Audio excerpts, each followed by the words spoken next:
всички. Започваме вече. Работи ли това нещо?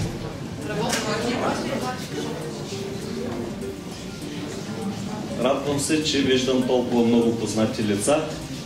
Всички са причастни с един малък празник. За нас малък, по-малък, за автора на тази книга Красимир Калудов трябва да бъде голям празник. Той е много скромен, не пожела да застане тук на президиума и е скрит някъде в публиката, но по някое време ще го измъкнем на челна позиция. Обявявам официално, днес представяме книгата Пътеводител на Красимир Калудов.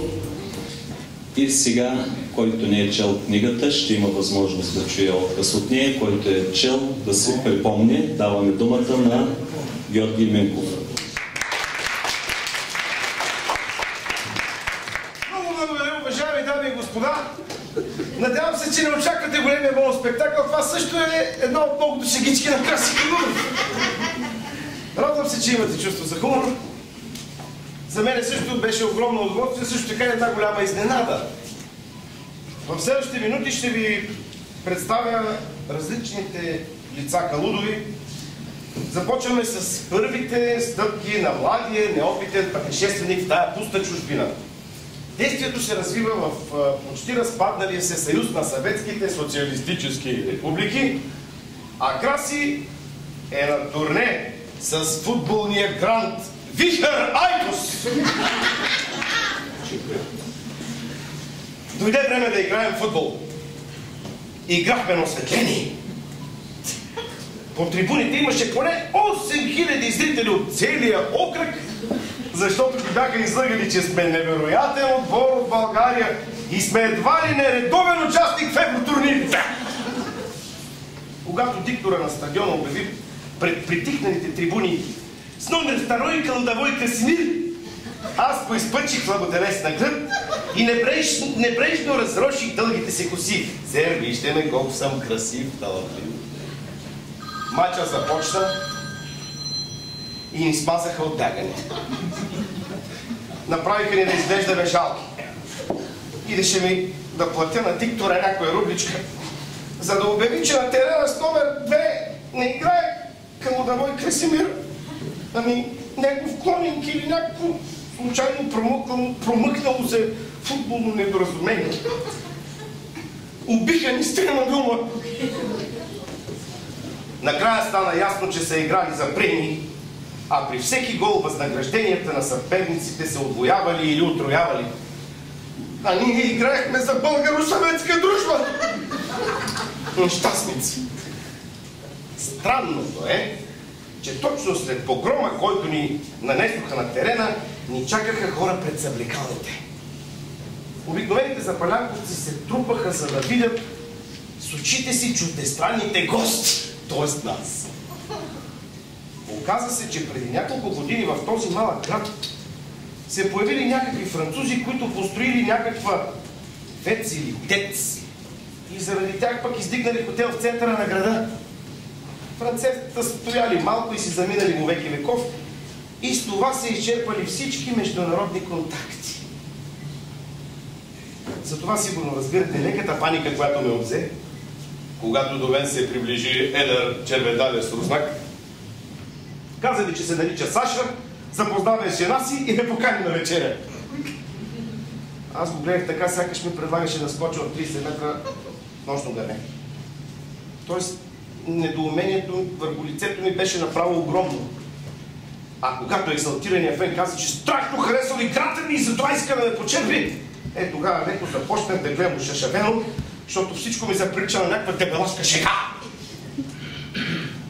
Саша видимо изгуби увереност и тогава се намеси жена му. Тя ми повтори още взето същите неща и ме помоли да не отхвърлям поканата им, защото ще ги обидя много. Тогава реших да не се държа като идиот и казах: ну, ладно, един вид окей на руски. Или приблизително нещо такова. И хорицата грейнаха. Както си бях в яркия червен анцук с престижния бял надпис на гърба ФК Вихър Айтос. ме грабнаха и ме заведоха в някакъв ресторант. А там като се пускаха едни наздравици, едни тостове, едни поръчки, едни изповеди. Абе, всичко, което бях чувал за широката славянска душа на руснаците, се оказа верно. Аз се понапих и им казах, че братята Кирил и Методий, които са българи, са им дали азбуката, а ние сме ги покръстили. Пък те си смяха от сърце. Казах им, че баща ми е международен шофьор, пътува из света и че има жълта Волга. И тогава те спряха да се смеят и почти изкозируваха. Саша ми сподели, че е шофьор на камион СИЛ и печели около 160 рубли на месец. За 89-та година това не беше никак много, а жена му била детска учителка и получавала по-малко. Стана ми много неудобно, защото разбрах, че като малоумен, некадърен футболист в четвъртокласен футболен отбор в България, аз печелих повече от тях, а дори в този момент имах в себе си джобни пари, повече от двете им заплати. Не ми позволиха да платя сметката. За пръв и за последен път Запалянко хареса играта ми в официален матч. И понеже стана въпрос за харесването между третата и петата на здравица, Саша сподели, че няколко местни девушки също много били харесали играта ми. И искали да се запознаят с мен. Дори ми каза, че на другата вечер ще да ме представи пред това общество на благородни девици. Аз директно плътнах бастуна. И наистина, на следващата вечер Саша ме извика пред хотела и ме запозна с няколко младежи и девойки. Те се усмихваха, аз се изчервих. Измъкнах нещо от рода на не очень приятна познакомица с вами и се чувствах като на бал на дебютантите. По-късно, с минимални усилия, извоювах високата чест да се разходя с една русакоса Оксана. Май и направих ярко впечатление, защото тя ме гледаше с блеснали очи и дори ми каза: "У тебя есть чувство юмора." Демек, имам чувство за хумор. Абе, направо ми беше май кърпа вързана. Тогава се приближи един младеж с ръце като волски бутове. Помоля да й каже нещо за мен. Аз се дръпнах кавалерски на 10 метра, а той заби такъв шамар, че й отвъртя главата. Напсува я, погледна някак строго към мен и после изчезна в праха. Оказа се, че бил приятеля и бившия или бъдещия, ама тя искала да бъде приятелка и с мен. Либидото ми удари нулата. И че се разхожда след такава увертюра. Инстинктът ми за самосъхранение задрънча камбана с все сила. Малко по-късно, на някаква пейка в един тъмен парк, шокирах девойката, като й разказах, че съм пренаситен от жени и че съм направо като един Евгений Онегин. Можеше да е много по-лошо, ако бях казал, примерно, че съм пренаситен от жени като Евгений Минчев. Оксана ме слуша, явно се разчувства от моята фалшива истина. Взе дясната ми ръка в своята, пак я пъхна под фанелката си, за да съм видел колко слаба и беззащитна била.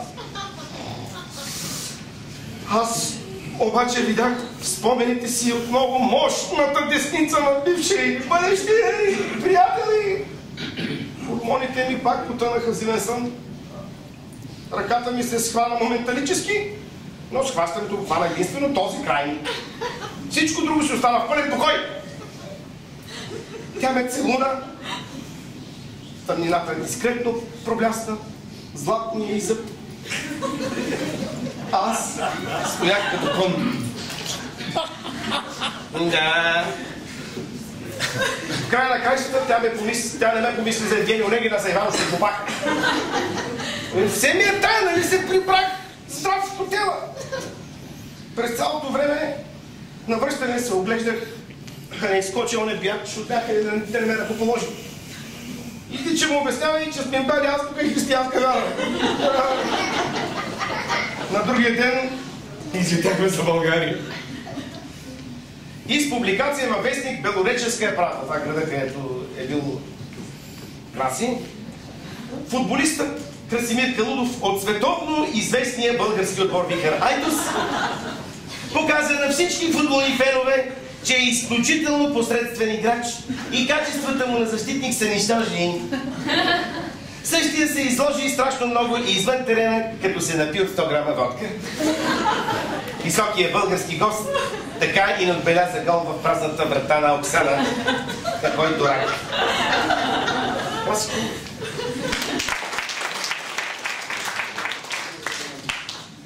Благодаря ви. Имам чувство, че ако на Георги Минков му бях дал месечната си фактура от Овъргаз, той пак ще да направи посъка.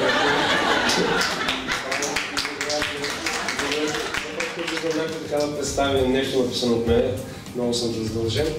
А иначе, като ви гледам толкова много хора тук и се мъча да сетя кога за последен път в моя живот съм успявал да събера на едно място толкова хора заради нещо направено от мен.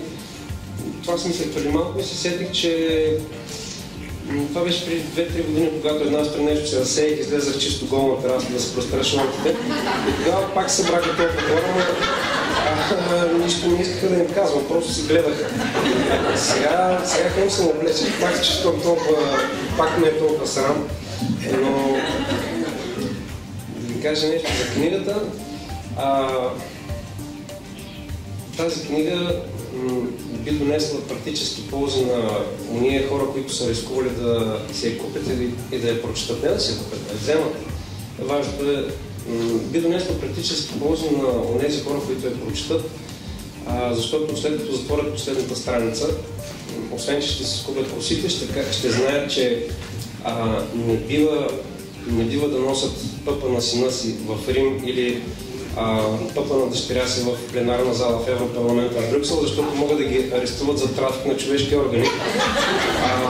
Също така читателят ще знае, че ако му се наложи да общува с руснак или рускиня и събеседник му има много златни зъби, това не е здравословен проблем, а символ на висок статус жизнен, така че да не се стряска.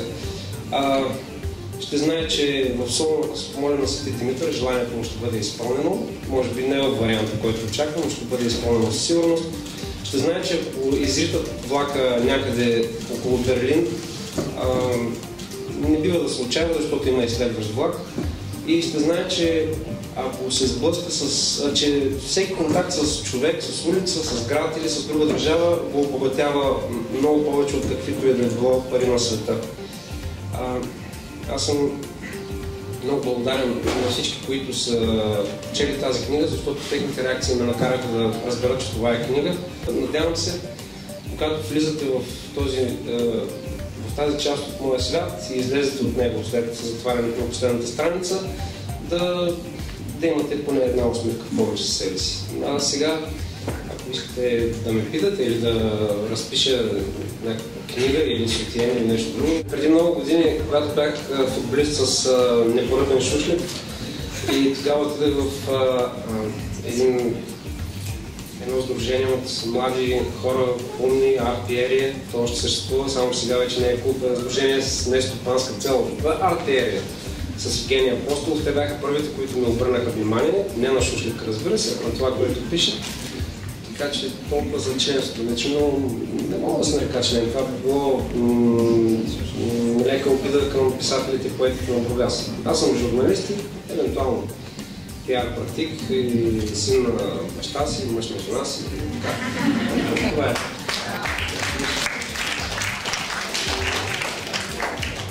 Какво мога да ви кажа? Бъдещи творчески. Бъдещи творчески планове. Ами да оправя спалнята. Трябва да нещо се разбере. Сигурно ще ходя някъде, ще описвам пак, ако видя, че ако разбера, че има смисъл, че хората четат тази книга, може следващия път шести да ги пиша отново. Това е. И още веднъж благодаря много, че сте тук. Чувствам се хем много неловко, хем ми е страшно приятно. Благодаря ви.